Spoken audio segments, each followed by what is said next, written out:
Audio Jungle.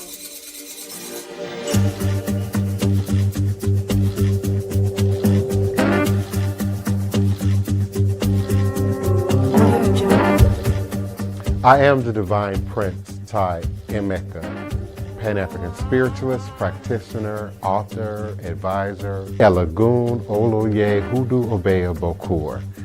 I reside in this beautiful and legendary, historic Treme, New Orleans, Louisiana.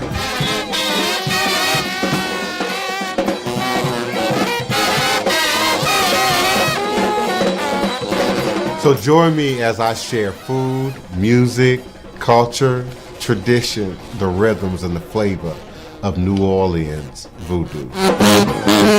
Respect the voodoo. Greetings, greetings, honor and respect, honor and respect, honor and respect. It is another edition of Revolutionary Hoodoo, New Orleans Voodoo Secrets and Recipes. Voodoo Hoodoo 101, sharing with you in all things spiritual, mystical, metaphysical, cosmic, universal, healing and holistic, evolutionary and revolutionary from a Pan-African Hoodoo world spiritualist perspective. Understanding that all is truly and indeed a blessing if you can just see beyond the veils, for it is all just an illusion and a test, and one of the greatest divine mysteries of this life cycle. Voodoo Hoodoo 101 is brought to you by, empowered by, sponsored by NOIVD, New Orleans International Voodoo Day. New Orleans International Voodoo Day. New Orleans National Voodoo Day is now New Orleans International Voodoo Day.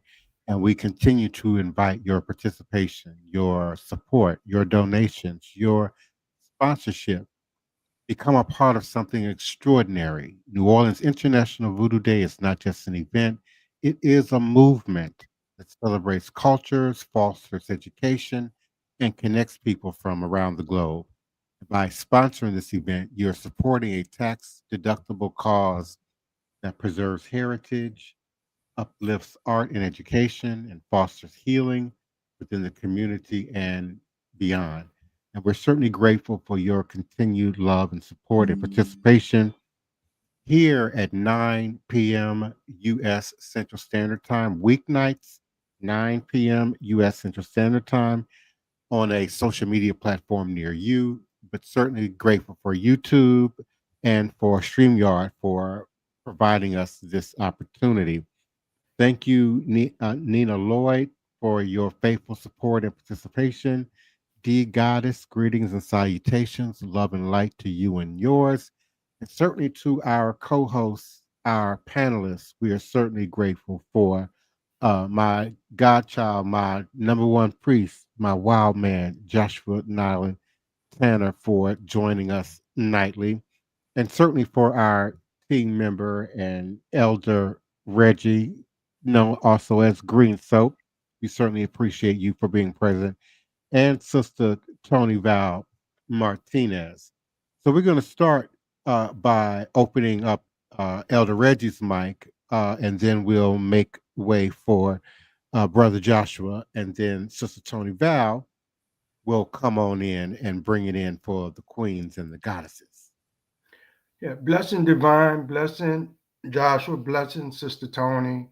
I know we ended last night with a lot of soup, a lot of stuff in the pot, as they say. But anyway, it was all, as the divine said, all was a blessing. Nothing was meant to offend anyone or to challenge anyone's knowledge. But when we having discussion, sometimes iron sharpens iron, and it's okay to have difference of opinion to try to build to a consensus. But with that being said, peace, everyone, as we move forward tonight.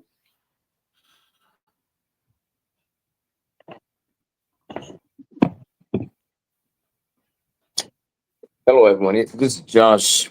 Hope you guys having a good day, man. Yeah, last night was a great conversation that we didn't even think we was gonna have last night, but it came out the way it was supposed to. and it was very thought provoking and very very informative in a way, in terms of, especially hopefully for the audience, for them to get a perspective from different angles of what that documentary we had watched yesterday was all about, the context of the voodoo, context of the people and the representation of it and what it looks like, how it had the context changed throughout time and how it is today. Yeah, I'm looking forward to having more, continue the conversation tonight.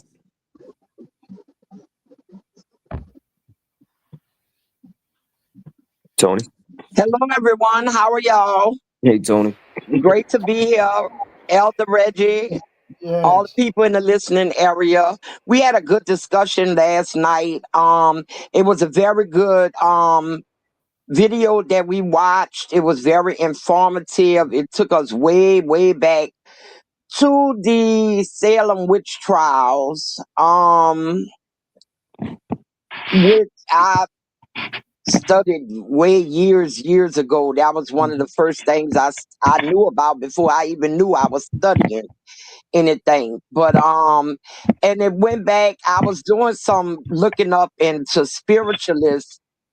And it appears that spiritualism had evolved from it being people who said they could speak to the dead in seances. Mm-hmm. That's what most of the white counterparts were doing. And it's been recorded for a long time. And a lot of white people made a lot of money off of that. Mm-hmm. And which some people were saying was hoaxes and stuff. So, then they moved on. That was in the 1700s and the 1800s. You could go back and find records of spiritualists, Mm-hmm. but they was basically dealing with talking to the dead. And one person that everybody might know who made it his life's mission to debunk all the spiritualists was Harry Houdini. Mm-hmm. Houdini decided and really debunked a lot of people, so much till it's believed he died because of a hit that was put out on him by spiritualists, because they had like a little spiritualist union, like all the spiritualists had came together and he was like their main problem. And they believe that actually a hit was placed on him by the spiritualist community. I'm trying to find the link of when that form of spiritualist stopped being in the spotlight as much and it turned over to the spiritualist churches with healings. Mm-hmm. Mm-hmm. More Well, I think it's healings. important, Toni, forgive me for jumping in, too. Mm-mm. For context, the documentary that we're referencing, and for those of you who didn't see it or haven't watched it more than once, I certainly invite you to go back and look at it. I've watched it 3 times since yesterday, about occultism in slavery. So the documentary starts first from the premise that white folk had to use witchcraft in order to pull off such a monumental scale event like enslavement. And it's certainly a question that I've always had, as a youngin', throughout the years. How do you manage to go into someone else's continent and take it over and master their warriors and their magi and their, most efficient people to even move something like Eastern Africa and Western slavery forward?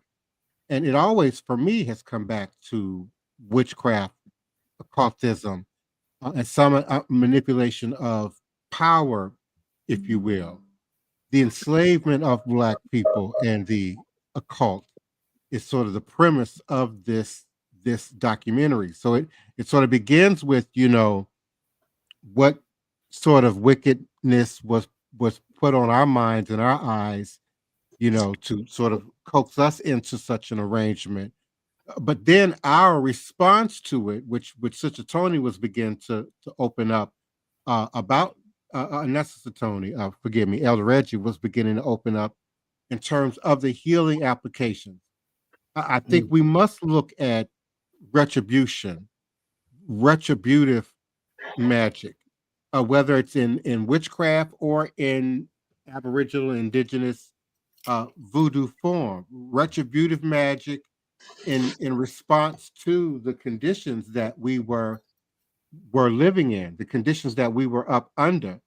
I just can't imagine we were concerned about, you know, some of the common petty little requests that often your practitioners receive today, in a time when our very survival, you know, impinge on our mental health, our physical health, and our liberty. So retributive magic transform into resistance and revolution.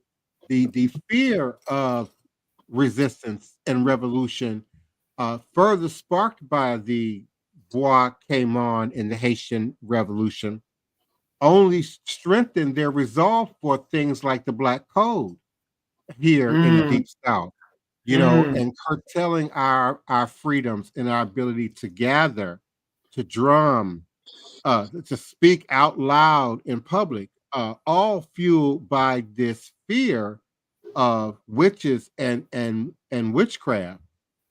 Someone said, you know, a part of their greatest fear is that, you know, given the opportunity, we would do unto them what they've done unto us. And so if we consider, you know, this usage of black magic and witchcraft and master science and all this other, you know, manipulation that's been suggested in association with slavery, you know, and enslavement, it is indeed our time. It is indeed our season to refine this retributive response and go about healing, self-healing, self-reconciliation, but then being able to create stronger institutions on this Ogu Wednesday, who we credit with, you know, creating the foundations of the world out of iron, and create a system that we can survive in, that we can live in, and we can certainly move forward in. I was expecting Toni to come with a, you know, a whole plethora of information right now about the Nephilim. That's right in her wheelhouse. And the Nephilim was another strong point that was brought up in this documentary in terms of this religious, spiritual, mental, global manipulation that took place to allow such a thing like the Atlantic slave trade to even be conceived. Yeah, the Nephilim is right up my alley, but I don't believe, as the book says, that magical book says, that they were giants, got people looking for 12-foot tall human hybrids. I believe that they were giants of men in the things that they could do that the average man couldn't do. They have people today that I suspect of having Nephilim DNA.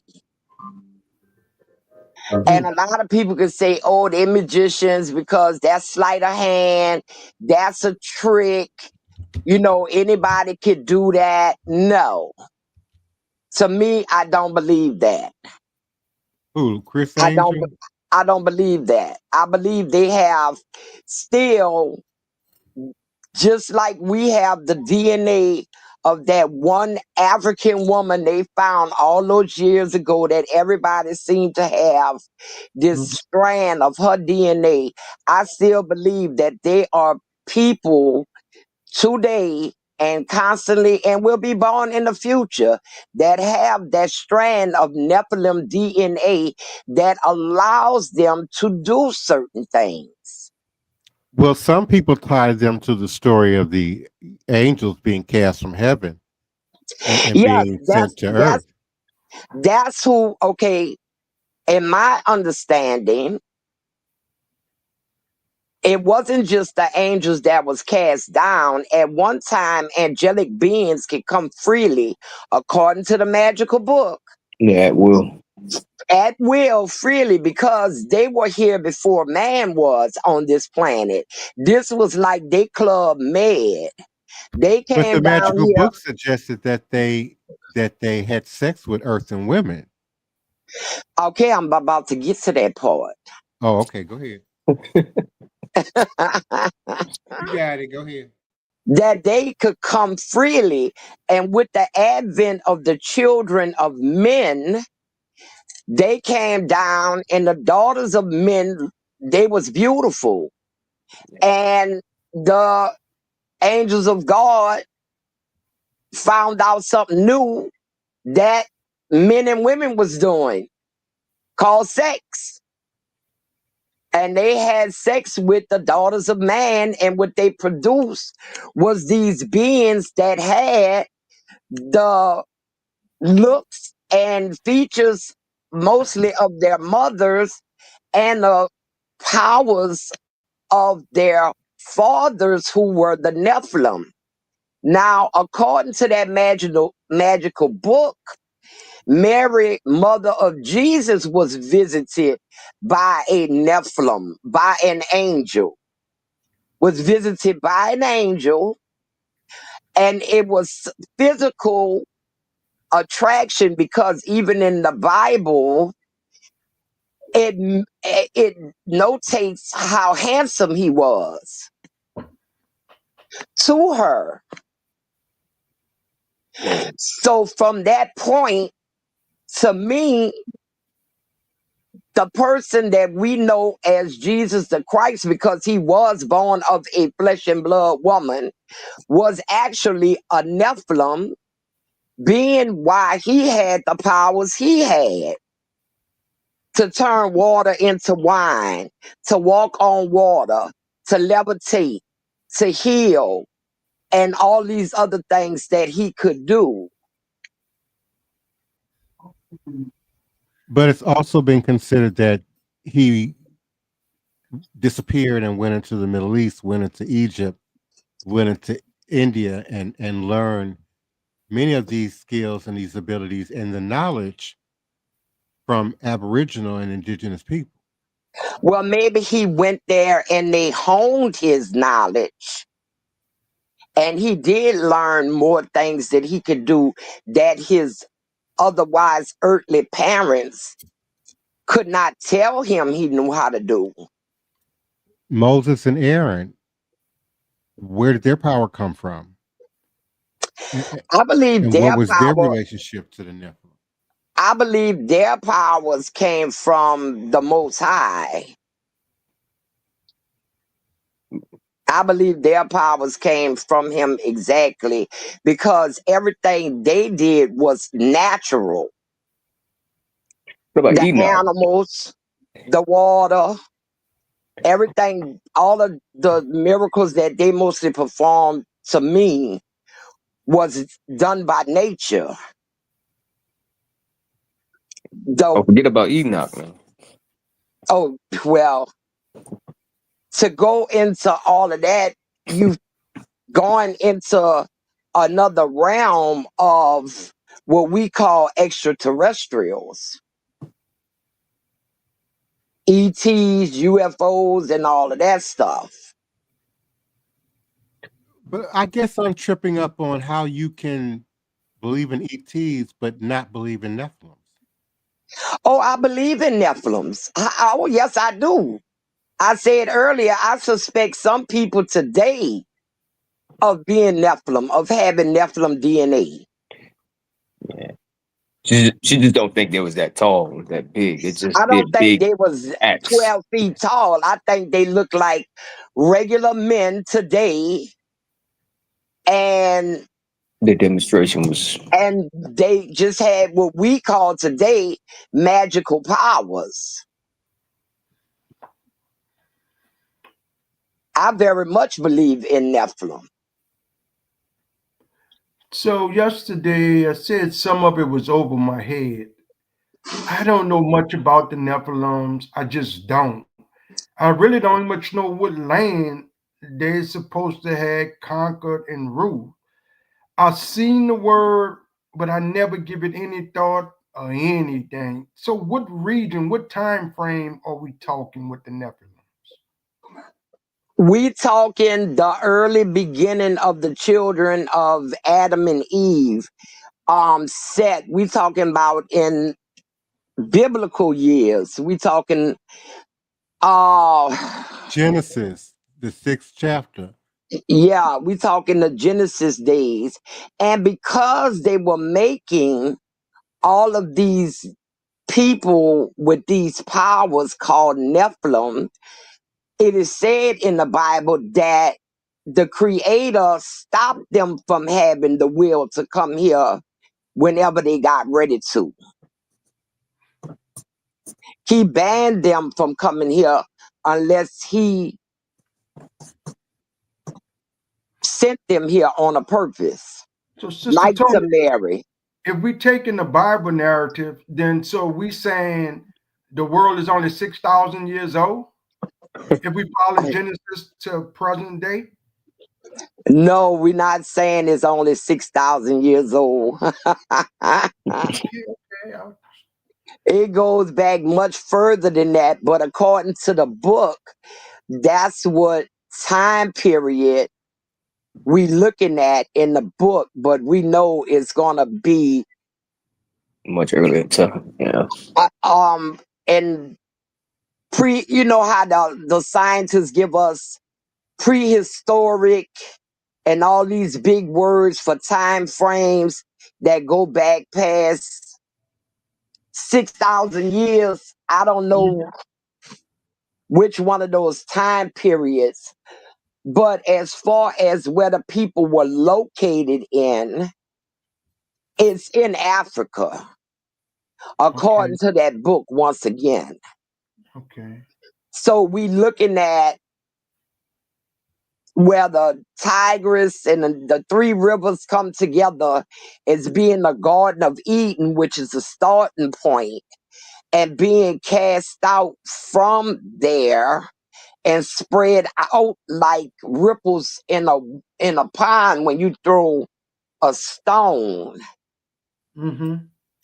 of people standing out to what we call Egypt today, what we call this today and that today. When I was doing research on my own in the Bible, it's very confusing because the names have been changed to confuse the innocents. And I personally could never find a map of the biblical Bible that fits with our maps today that show where Egypt is. Well, it doesn't match the archaeology. Yes. And we know that all humanity came out of the cradle in the womb of Mother Africa. I believe we know it today as Nguru Crater in Kenya, East Africa region. And so it begs to, argue, well, where did civilization begin? And that's where that argument between, Mesopotamia and Egypt, Yeah. really gets heated, Yeah. and then race and ethnicity begin to get bastardized and appropriated and tinkered, around with. And even for those of us who have some, connection to Lemuria, Atlantis, and have done, studying even in that region, can map a different movement of humanity across the continental plates, again, certainly gathering in Africa, and then moving out, to other portions, of the world. So, um, I think there's still too many missing pieces to the puzzle. I know when we look at the origins of voodoo, often in the oral tradition, its roots are moving from East Africa, from Ethiopia, Egypt, Samaria, wherever, into West Africa, settling sort of in Ile Ife, then becoming this sacred, West African center for the practice and the tradition. Even we think about the Ifa divination, also known as Fa, also known as Dafa, also known as Afa, depending on what ethnic group, whose creation story you are examining. So there's clearly a map there of higher consciousness. Something fell from the sky. Now whether it were demons, Nephilim, aliens intervening in the development of humanity, almost all creation stories have some telling of something or somebody, falling from the sky, and then interfering in the development of humanity. And when we look at the archaeological timeline, some things just do not make sense. The evolutionary process doesn't quite make sense. Yeah. Going from apes to so-called humanoids doesn't quite make Makes sense. sense. That's one they ain't gonna never get me to go. I'm with you, Tony. Well, there are many tellings. I remember sitting in Mos Mariam in Chicago under Farrakhan and hearing the story of oh wow, I just went blank. The professor who created supposedly white people in a test tube in a lab. Yaku, Yeah, Yaku. yeah, that's it. That's it. And so that's just one telling, though, of sort of people crafting various humanoids. The Anunnaki supposedly utilize various other forms to sort of do their mining and their bidding, at least so the story goes, until they settled on, whichever uh, creature that they decided to sort of put this consciousness in, and then we rapidly evolved almost overnight. So there are many tellings or versions of that telling, of that story. We just have to go back as far back in time as we can, and to as diverse a number of cultures as we can. Here in the Americas, I know in the Hopis, I used to be really proficient on the Hopi storyline, and their telling of our world being sort of created and destroyed, I believe at least 4 times, and periods where humanity has had to go underground, or has had to intervene with peoples that came from the sky people. So there's definitely something more to the story that we're still thinking to piece together. And just one more thing before I pass the mic, I believe the mysteries are embedded in quartz crystal. That's interesting. That's interesting. I too did some research a while back on the Hopi Indians. Now it's strange. I found it strange to me that they also had a story from their ancients of a great flood, Yep. Mm-hmm. and someone like Noah who saved their people. Now, I read the Book of Mormon, and they on a whole nother plane But Well, hold on. Let me stop you real quick. There are over uh, 200 myths from different cultures around the world about the Great Flood. yes, yes. So from that, I get that at one time there actually was a great flood, and survivors of that great flood spread out over the vast continents, and their descendants carried with them that ancient story. Mm-hmm. Mhm. That's the way I look at it. Because Likewise. even with me, my house is the world. I had children. They all grew up pretty much with the same memories. My older children have more memories than my younger children because they was around longer. Now they Mm-hmm. spread out away from my house, and they're now telling these memories to their children. And their children are going to go on and tell their children the memories their parents, and on down and on down and on down. And I believe this happened with significant events such as a flood destroying everything, that those memories would be the ones really passed down. Yeah, storytelling is that's a way of storing memory and passing on information for a lot of cultures, especially here in America. My biggest question today and has always been, how do we know these things? How do we know which herbs heal? Who told us that?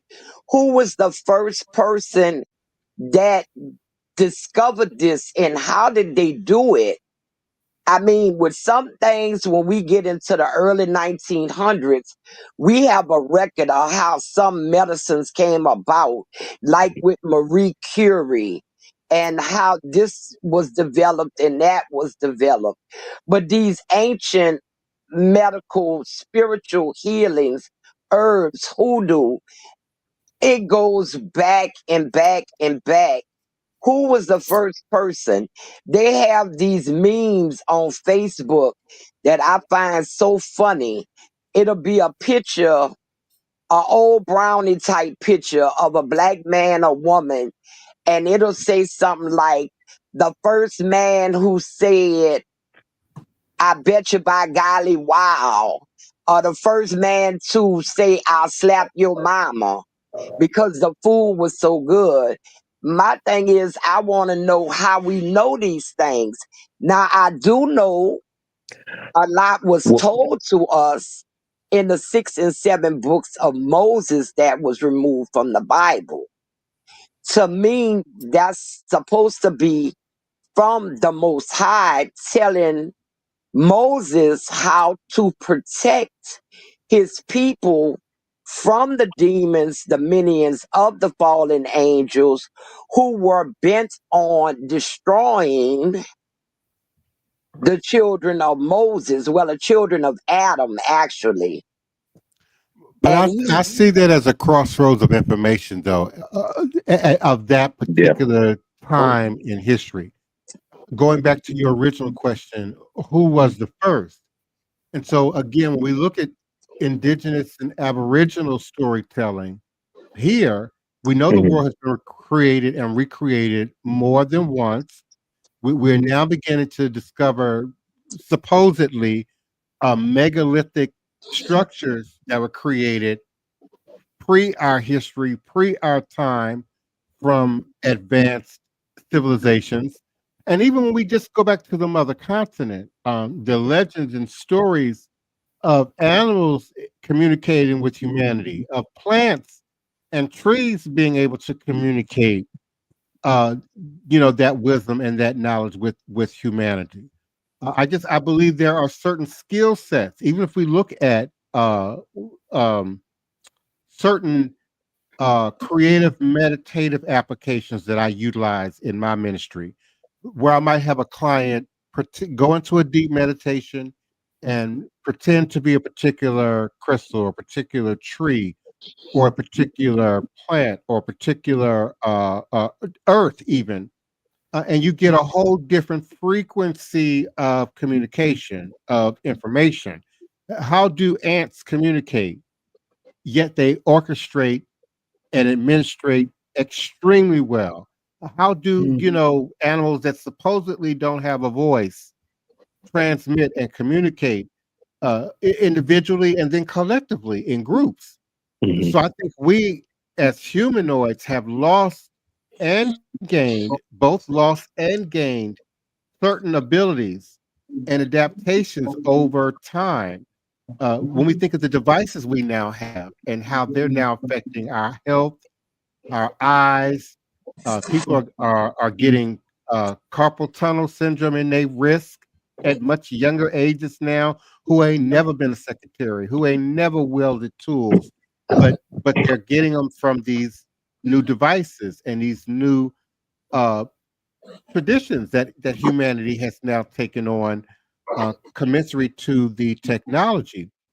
Our ability to walk long distances, our ability to forage for food. We are slowly losing our connection to nature, i.e., our connection to spirit, and some might say willingly, because it's one thing to utilize and to adapt the technology and the devices, but it's another thing to sort of willingly give up time for self, time for meditation, time for prayer, time to go out into the garden, time to commune with God and spirit. And that's what makes voodoo, no matter how you're spelling it, hoodoo, root work, conjure, so powerful, even still today, and certainly moving forward as we continue to confront modern issues moving forward.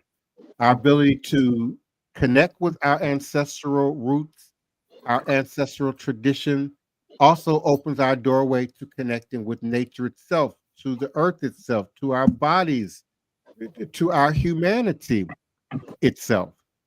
And so that's going to be a continued challenge moving forward as our world becomes much more digital, much more virtual, much more confined in these virtual spaces that we create, uh, again, using the technology, but these spaces mirror the interdimensional spaces that we operate in every day spiritually, mentally. We just choose to live in the domain of worry or stress or the latest pop cultural gossip, as opposed to, what's the newest recipe? What's another way of me, growing something I can eat in my yard? It's really about where you are choosing to focus your energy.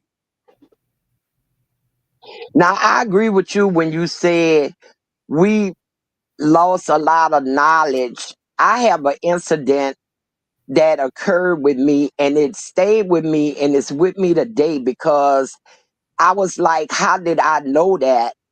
I was pregnant with my middle daughter and I wasn't feeling well at all. And it just so happens that my husband had brought home like 3 big pots of chrysanthemums, 3 big old bushes of chrysanthemums, live chrysanthemums growing, yellow and white. And I was feeling real bad and I was sitting in a chair in between two because I had one on each side of the chair on a nightstand. And my mind said, eat the chrysanthemum. And my mind just kept telling me, eat the chrysanthemum. And I was going back and forth with myself, thinking, I can't eat that because it will kill me. And I'm hearing my mind telling me, eat it. It'll make you feel better. And it wasn't till, and by the way, my daughter was born with a big, beautiful chrysanthemum birthmark on her back. But it wasn't until years later in researching herbs and flowers that I discovered I could have eaten the chrysanthemum and it Mm. would have made me feel better. But how did I know that? At that time when my mind was telling me to eat it. How did a pregnant woman back in the day start craving clay?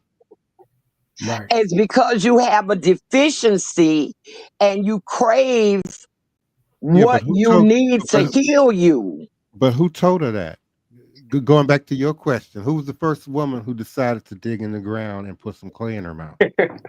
And did it occur to her like it did to me with the chrysanthemum, which I didn't go through with at the time? Now, if it would have been in these days, I would have just Googled it. Can I eat a chrysanthemum and not die? But back in those days, I didn't have that advantage, but I craved that chrysanthemum, and it was really hard for me to not put that chrysanthemum in my mouth and eat it. So I'm wondering if when she was feeling some kind of way, didn't had poor iron or whatever, um, did her mind tell her as one of the inborn knowledges we had of nature to Ancestral eat that memory. clay? Ancestral memory. Yes, Even the apes, the chimps, the cats, the dogs know what plants to eat when they are ill. yes. And today that still haunts me because I'm like, how did I know that? How did I know that? And when your body craves ice, you have an iron deficiency. If you want to stop eating the ice because it's tearing your teeth up, just take some iron pills. Mm-hmm. But how does you crave this? It's like Ty said, it's an ancestral memory. And that's how I'm beginning to think we know which herbs to use. Well, as D God has said, it is a part of our DNA memory. It is in our ancestral memory. Now, I have to say, and some of my long-term listeners, y'all know what I'm about to say. It doesn't mean that you now just go out and just pick everything and pull everything and throw it in your blender and just consume it. You No, got to have the educational component. And so not only were we acknowledging the ancestors, by doing so, we were acknowledging the cycle of life from birth to our elders, and we learned and we sat at the feet of our elders, and we consumed their knowledge and their experience. We sat at the feet of our children, and we utilized their curiosity and their ancestral knowledge that they often bring into the world with them. I started playing the piano at 3. Yeah. Where did that come from? Who taught me that? We're talking ancestral memory. Some of Mm-hmm. you are proficient in math as a child. Some of you are proficient in color and design as a child. And Western culture is the distraction, if not the outright deceiver and manipulator of consciousness. And so we quickly learn from kindergarten on to sort of toe the line, count from 1 to 10, know your alphabet, prepare to get a job and work in this system. And so that time for play gets curtailed quickly. we get Research, indoctrinated. recess gets cut back quickly. Sometimes as early as the 3rd grade, they stop having recess. What grade do they stop having music class now? A Art lot of class. schools don't even have that no more. Yeah. This Sunday, I had a chance to spend some time with an elder, and I learned something. If you listen to the elders, and if you could pull it out of them, you'll learn some things. And this made me go wow and had me thinking. Her daughter had just started gardening, in her backyard. And she brought me out there to find out why this wasn't growing, that wasn't growing right, and the sun burning them up. So when we went back inside, I said, Mooney was showing me her garden, and grandmother said she needs to put a scarecrow there. But it's not that kind of garden. But so I'm like, why she need to put a scarecrow there? To protect the yard, to protect the house. Yeah, we had the scarecrow. We put all kind of stuff inside the scarecrow to protect the house. So that was like a light bulb went off in my head. Like scarecrows had more meaning than just to scare away the crows. Back in the day, they had stones inside of them. They had herbs inside of them, not just straw and corn silk.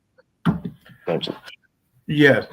Sister Toni, what I would say with that, with the scarecrow, it's a form of a fetish. It could be used as a fetish. You could put certain items in there to